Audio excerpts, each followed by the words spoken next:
Good morning, traders. Welcome to the TMT daily strategy video market update of where we are in our current market conditions and in our fifth and final wave up.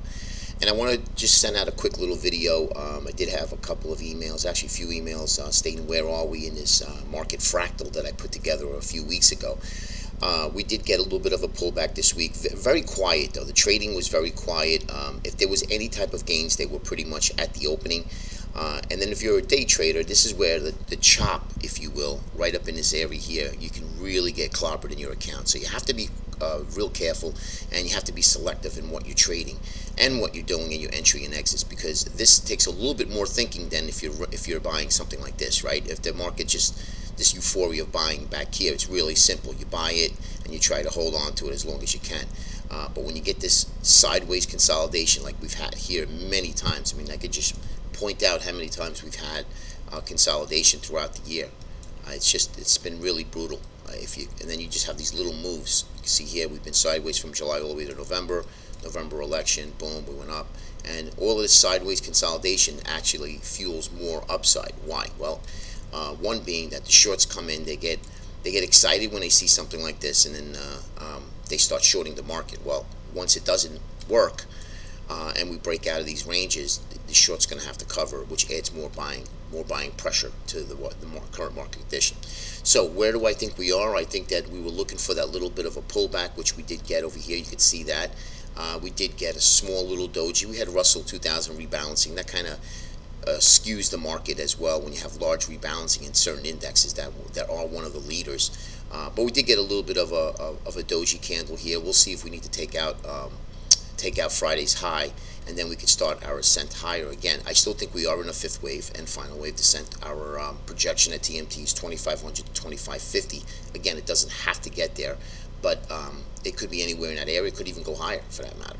But this is your area of resistance, all right? This is one of in our daily strategy videos and our Pro Trader Premier videos, which we dial down intraday to our support resistance zones. And if you need some trading assistance, you want some real live algorithm trading signals, you got to check out the trading room. It is absolutely killing it on fire.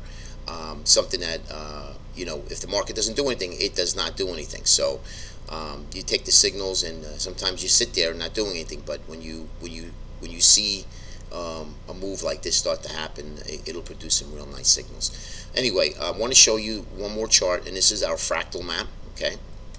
Some of you have seen this before.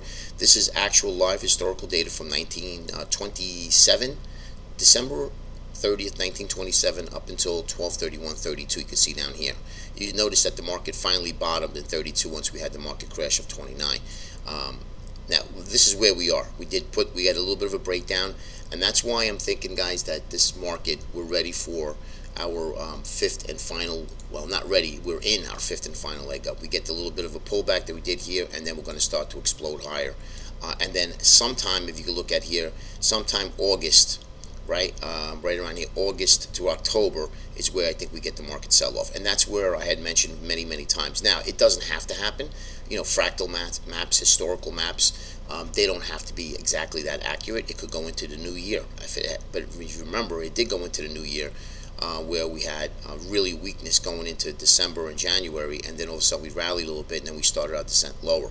And that's where I think that might happen. Now, we're going into July this week, and I think that we really rally hard for a couple of weeks, or we rally with pullbacks for a couple of weeks. Then we go sideways into August, and then when the markets are sleepy, because August is a very difficult time when there's nothing going on, I think the markets really start to wake everybody up, and we start getting some selling pressure. There's a lot of uncertainty out there. You have bonds rallying with the market. Gold is selling off now because of what happened with the Fed meeting and the interest rates.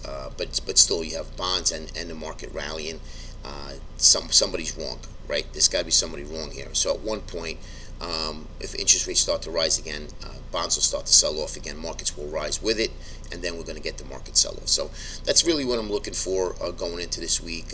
We do have our normal daily strategy and Pro Trader Premier videos that I'll be putting out for our subscribers on Monday morning. But I just wanted to get the free video out for you guys and let you know kind of where we are here in this current market condition. Have a great weekend all, and we'll talk to you soon. Take care.